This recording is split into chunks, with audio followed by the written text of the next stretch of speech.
Hello everyone, you are watching Chemistry Point of View by Shikha Abrol. Welcome back to my YouTube channel.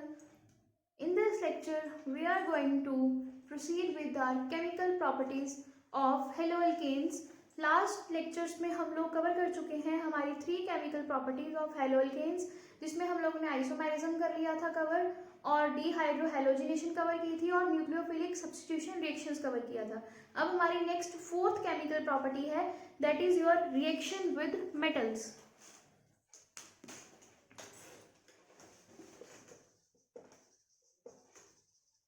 Chemical properties of haloalkanes. Fourth one is reaction with metals.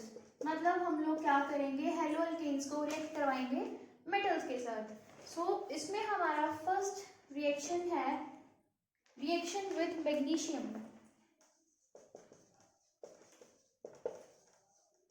Magnesium है group 2 का element, उसकी valency होती है 2, right, oxidation state +2। So when alkyl halide react with magnesium in presence of dry ether, मतलब non polar medium है, Grignard reagent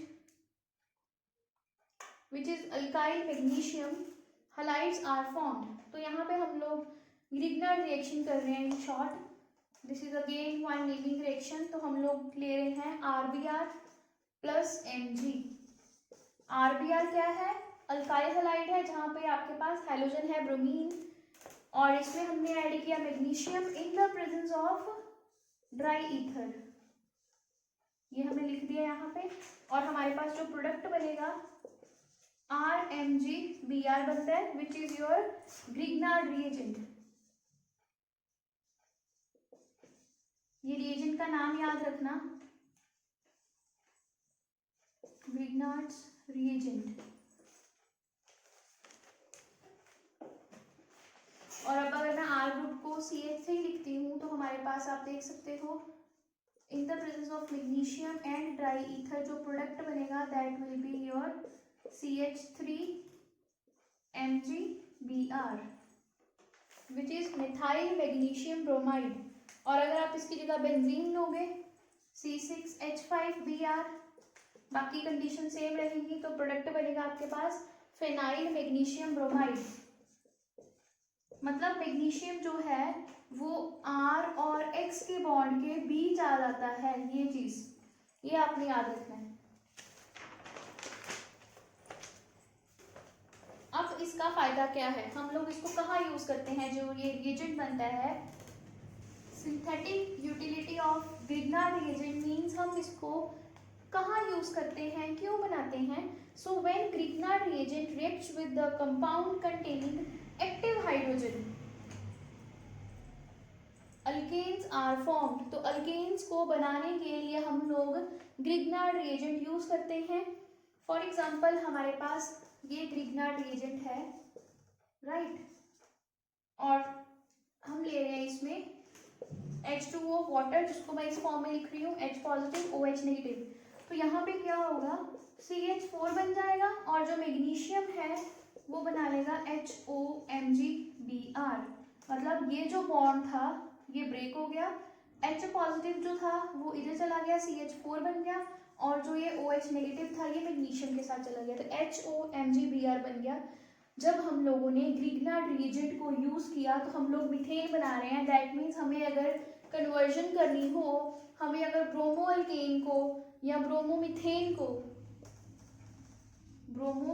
को हमें अगर मीथेन में कन्वर्ट करना है तो हम इसको यूज कर सकते हैं, इस नेमिंग रिएक्शन को हम या इस नेमिंग रिएजेंट को हम यूज करके ये कन्वर्जन कर सकते हैं। ऑर्गेनिक में आपको कन्वर्जन्स आती हैं एग्जाम में। सिमिलरली आप कोई भी जो हेलोअल्केन है उसको चेंज कर सकते हो, फॉर एग्जांपल क्लोरोइथेन को आप इथेन में कन्वर्ट कर सकते हो, उसी का रिस्पेक्टिव आप अल्केन बना सकते हो ये रिएक्शन यूज करके। तो करना क्या है, पहले उसको मेटल के साथ रिएक्ट करवाना है, जब ग्रिग्नार्ड रिएजेंट बन जाएगा फिर आप लोग उसमें H2O ऐड करके H2O ऐड करोगे, H2O ऐड करने आपके पास जो है उसका रिस्पेक्टिव अल्केन बन जाएगा।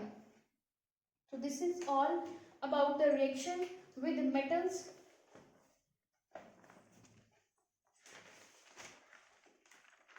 और ये मैंने आपको कन्वर्जन बता दी अभी इसका यूज़ क्या है, तो आप इसको कन्वर्जन के लिए अलग पार्ट में लिख लो और उसमें स्टार बना लो और कन्वर्जन लिख लो।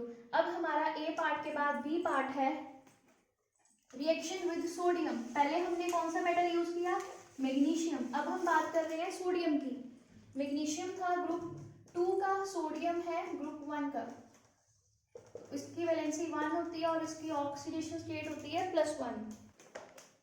When alkyl halide react with sodium in the presence of dry ether, then two molecules of alkyl halide combine to form symmetrical alkane। तो यहाँ पे आपके पास दो मॉलिक्यूल जो हैं वो कंबाइन होते हैं, तब आपके पास जो है प्रोडक्ट बनता है सिमेट्रिकल अल्केन। ऐसा क्यों, क्योंकि यहाँ पे सोडियम की वैलेंसी 1 है, तो आपको फिर दो कंपाउंड लेने पड़ते हैं और उसी से मतलब इस रिएक्शन में होती ही ऐसे रिएक्शन, तो उसके लिए आपको फिर दो सोडियम भी लेने पड़ेंगे।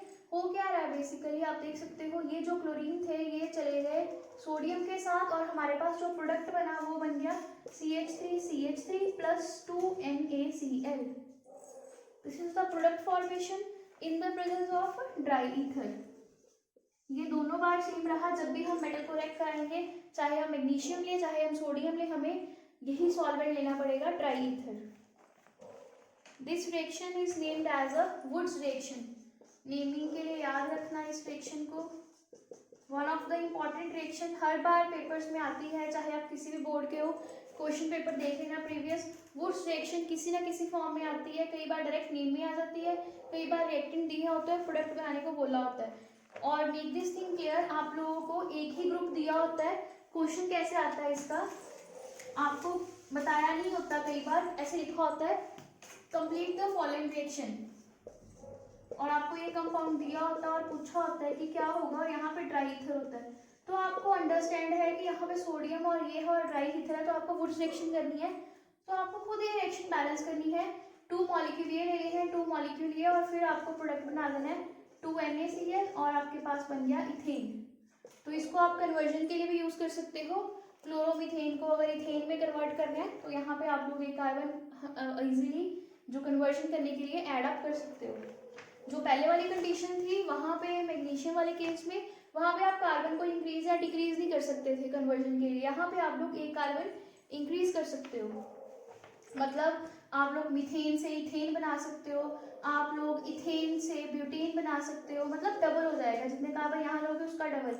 अगर आप यहाँ पे प्रोपेन ले रहे हो तो यहाँ पे आपके पास उसका डबल हो जाएगा, हेक्सेन हो जाएगा।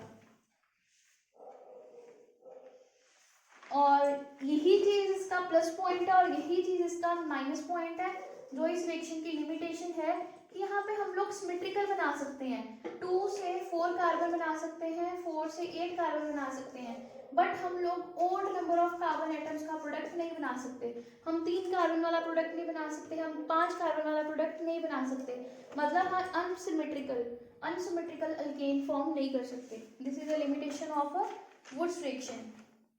After this reaction with lithium, जब लिथियम के साथ रिएक्शन करते हैं जो सी पार्ट है रिएक्शन विद मेटल्स में, तब हमारे पास देखो क्या प्रोडक्ट बनेगा।